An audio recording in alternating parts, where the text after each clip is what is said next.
Have you ever looked at those super successful people and just wondered, how do they do it? Is it just pure luck, some kind of genius level talent, or is there something else going on, a blueprint they're using? Well, today we're diving into Stellan Moreira's $1 Million Habits to uncover exactly that, the blueprint that separates struggling from succeeding seemingly overnight. You know that feeling, right? Like you're on a treadmill, just running in place. You're working hard, you're putting in the effort, but you're not actually getting anywhere. You feel stuck. What if I told you that the thing holding you back isn't a lack of hustle at all, but a hidden force that's basically running your life for you? Okay, get ready for this number, because it's a big one. 95%. According to Moreira, that's how much of your daily life, your choices, your reactions, everything, is run by your unconscious mind, by your habits. We're literally on autopilot, which is great for saving mental energy, but it also means you could be heading straight for a destination you never wanted with no one at the wheel. So here's our game plan. First, we'll tackle this life on autopilot.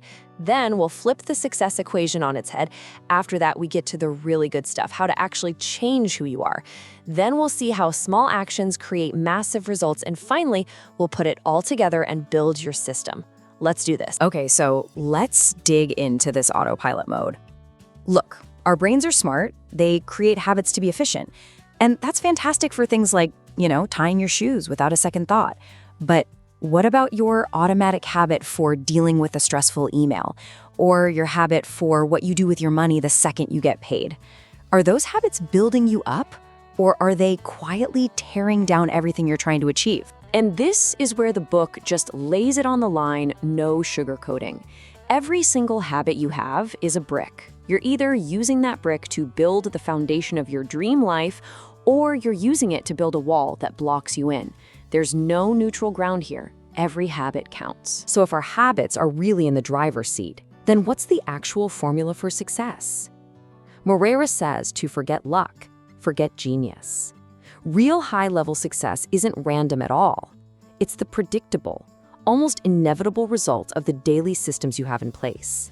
It's all about your system. And this isn't some new age idea. We're talking Aristotle here, thousands of years ago. He nailed it. Excellence isn't something you do once for a big show. It's a way of life. It's the sum total of all those little things you do over and over again, especially when nobody's watching. So when we say $1 million habits, what are we really talking about? It's not about making one heroic, life-altering decision. Not at all. It's about the tiny, almost invisible things you do every single day. The things that are so small, they seem insignificant, but when you stack them up over time, wow, they create this massive compounding effect that builds a life of excellence almost on its own. All right, now this part is the real game changer. Most of us, when we want to change, we focus on the outcome. I want to lose 20 pounds. I want to make more money. Moreira says that's completely backward. Lasting change doesn't start with what you want to get.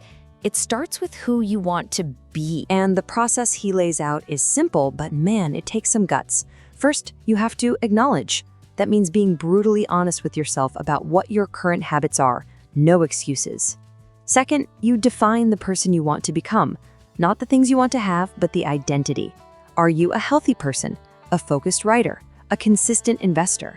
And third, you install just one tiny habit that acts as proof that you are that person. Look at the difference here.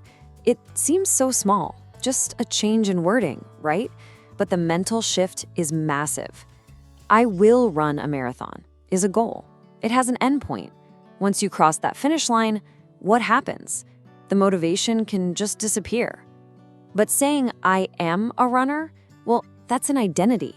A runner runs. It's just what they do. The behavior is just a natural part of who you are. And I love this concept.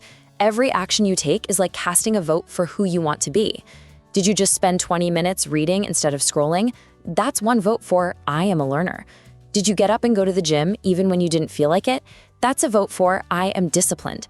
And these little votes, they just keep adding up day after day until your new identity isn't just an idea anymore. It's just who you are. Okay, so if every action is a vote, how do you rig the election in your favor? Moreira gives us two secret weapons here.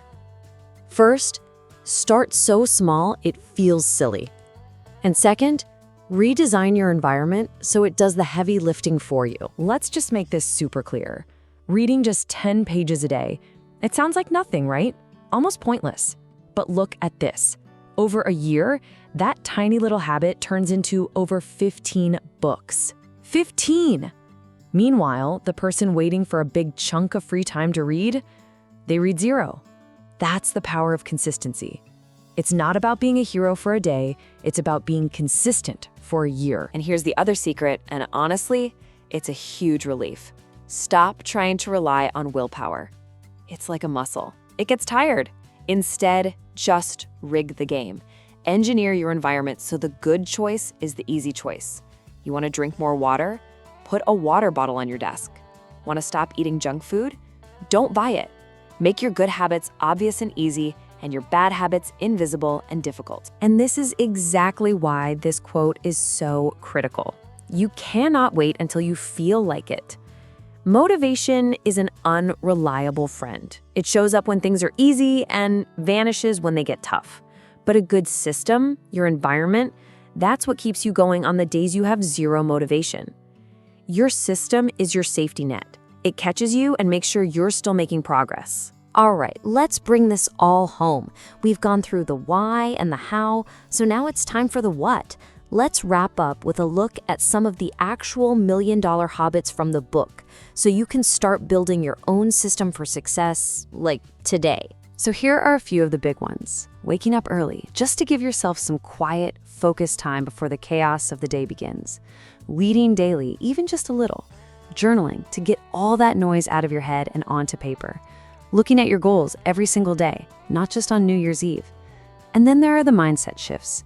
Taking 100% responsibility for your life and practicing gratitude to stay grounded. And really, if you take away just one thing, let it be this.